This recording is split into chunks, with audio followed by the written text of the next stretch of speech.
សួស្តីបងប្អូនទាំងអស់គ្នាថ្ងៃនេះភេទយើងខ្ញុំមកកគិតថ្មីទៀតជាប្រភេទ Car City ស្រីជាកែកស៊ូសុតបងប្អូនអីវ៉ាន់លេខ1បងប្អូនណាដែលត្រូវការយកទៅលក់បន្តអាចតាក់ទងមកខាងយើងបានណាបងប្អូន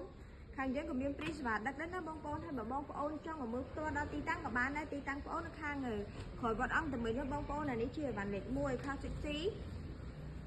ជាកែកស៊ូសុតបងប្អូនណាត្រូវការអាចតាក់ទងមក page VL Shop និងតាម Telegram បងប្អូនដាក់ខាងលើនឹងបានណាបងប្អូនមើលអីវ៉ាន់នេះគាត់គិតលើឲ្យបងប្អូនមើលហ្មងស្អាតបងសាច់ថ្មីល្អបងយកទៅលក់នឹងតែស្រួលលក់ឲ្យព្រោះវាជាអីវ៉ាន់លេខ1ហើយសាច់ស្អាតសាច់ថ្មីហ៎បងប្អូនត្រូវការកុំភ្លេចតាក់ទងមកណាបងប្អូនអីវ៉ាន់លេខ1សាច់ថ្មីហ៎បងប្អូនហើយលើកពីគិបឲ្យមើលអញ្ចឹងណាបងប្អូន